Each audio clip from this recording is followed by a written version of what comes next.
ti dirò la verità. Sì, io sarò Romanisi, I'm Gigio Longo, Peter, buonasera a tutti. Roma Club Philadelphia, and we're going to chat a little bit about Roma. Things are going on. We just finished up the weekend, had a game, Serie A game, we had a Coppa Italia game. The first game it was a tie to Genoa, and then a 2-0 loss to Inter Milan. Genoa, in my book, we won that game. The goal was called back on some complete nonsense, and I'm torn because part of me does not want to give the team any alibis. The other part of me, which is going to prevail, is we can't. I know it's tough because it was a bullshit call. The referees looked for a call that was before the play, before the goal was scored, and it's nonsense. I mean, they went deep into that play to find that call. And you know what's interesting? The jerk at the VAR, Nasca, was the same one from Juventus Roma who did not call the VAR on Cuadrado's handball. I feel like we wouldn't be talking about if they deserved to win or if they didn't deserve to win if they scored that. Well, goal, the goal right? they scored, Right? it was good. We would just move on to the next game. And what But now- also now kills me, I don't know if you saw the Milan Derby, Yeah. an even more evident foul for Milan's second goal, radio silence, nothing. Yeah. So I think many of you saw... And the Zaniolo, no calls on when he was getting attacked, right? Yeah, Shirt and he getting actually pulled off. posted the photos Yeah. with his shirt off when the Genoa defender had his hands around Felix's neck.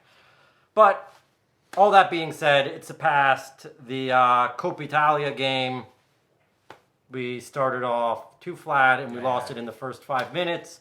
Yeah. But again, what kills me, there was an evident foul on Oliveira on the second goal. Let us play those last 20 minutes down 1-0 and you don't know what happened. Yeah.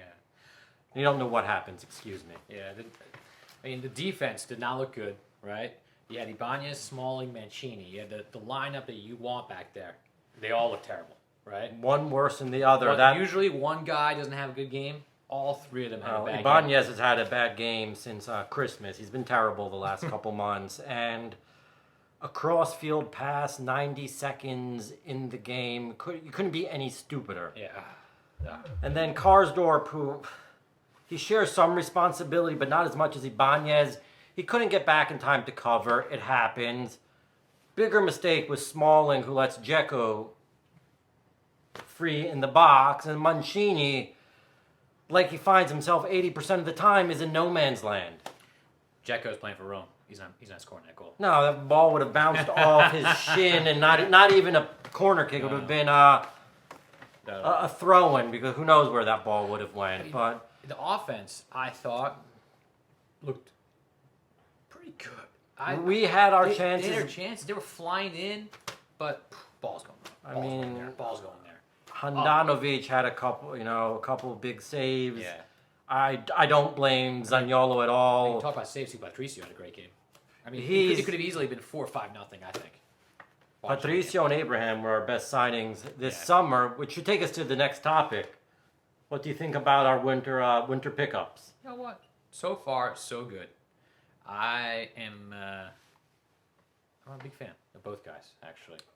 In a strange way, I'm even more impressed with Maitland-Niles because I had no idea who he was, but he runs, he has that great British work rate, he's used to the speed of the Premier League, and I like him. Of course, he doesn't have... I feel like they bring a presence of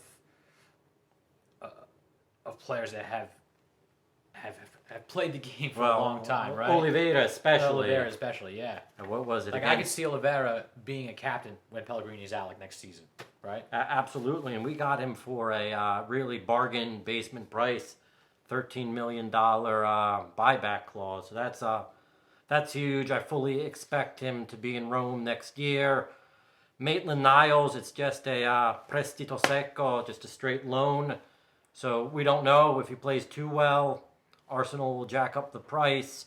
But he's also a year away from his contract being over, so that gives us some negotiation. I'd be happy to see both of them in Rome next year. But above all else, we need that regista. I'm not going to throw out any names because we have no idea what Pinto and Mourinho are thinking. So we'll wait for the summer to... we know with the news that came out this afternoon that Mourinho is not happy with the squad, if it's true. Absolutely. Well, I was going to say two things. One, I highly doubt it's true. Two, if it was true, I'm 110% behind him. Because we're playing... So what do you say? He said the worst thing for a man is... If we're small, refs treat us like we're small. We don't have balls, and the worst thing for a man is to not have balls. Right. And he was referring to those first 5 minutes, 15 minutes where we were... He said in the Inter game and the Milan game, he said that they played exactly the same. He said that they played small. Like a small club. That's... And that's a leadership. That's what Oliveira is supposed to bring us. But I think more than anything else, we need a... I believe that everyone in the locker room has to see that he's making sense, though. They can't be upset with him. Look, if people are upset with him, go. We don't want you. Yeah. I mean, the real problem for me, G, if we keep on losing, the likes of Zaniolo is going to want to leave. Abraham is going to pay out of his own pocket those $80 million to go back to Chelsea. So we need to... Seriously. You can tell he's a winner and he's not going to want to stick around if this is what it is. Yeah. Not a son in Rome to keep him So there. I think, unfortunately, this season has gotten away from us. I still believe we can challenge for a spot in what used to be the Coppa UEFA. Now it's the Europa League, which is good enough. But it's gotten away from us. But in the league, it's gotten away from us. But I feel, even though the team went to the Champions League semifinals 3-4 years ago, I just feel like the team is in a better place in a weird way. Well, I feel like there's... No, you're right. There's no more Monchi who dismantled our team, which obviously, look, 4 years ago, we're not going to have the same players that went to the Champions League semifinal.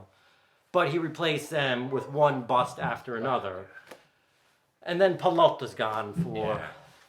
Thank you. So it's, we're in year one. Really, but a lot of people are complaining with the Friedkins, with Mourinho, but I'm willing to.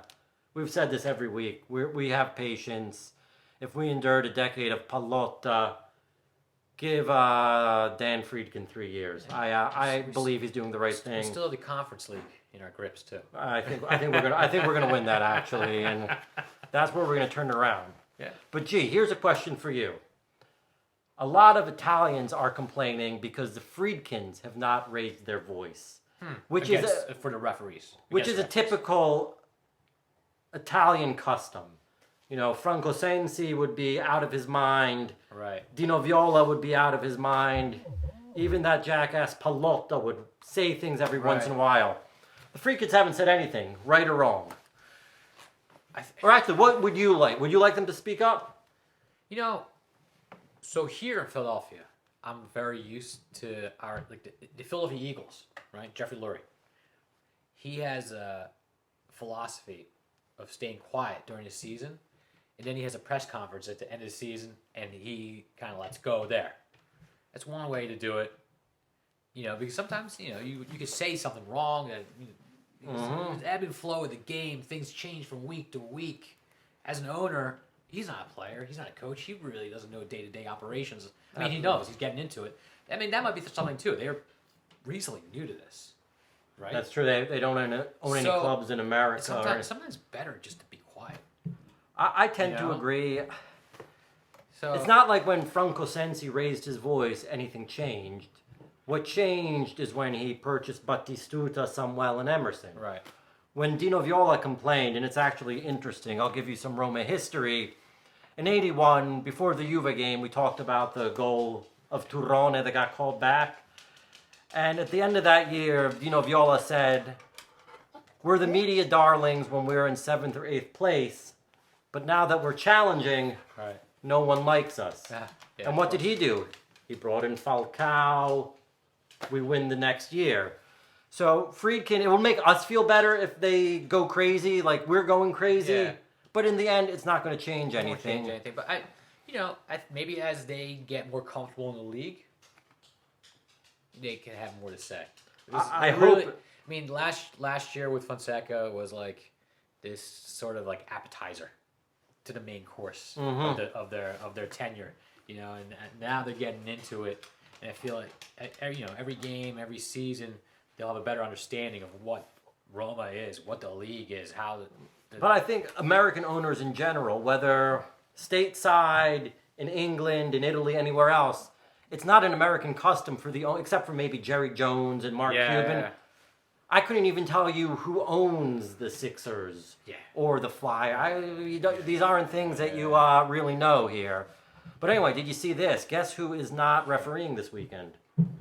Mr. Abisso from Roma Genoa. Get out of here. I think that's the fourth or fifth referee that's been suspended after officiating one of our games. So someone needs to do like a most wanted poster with these referees or something. Well, these are all crooks.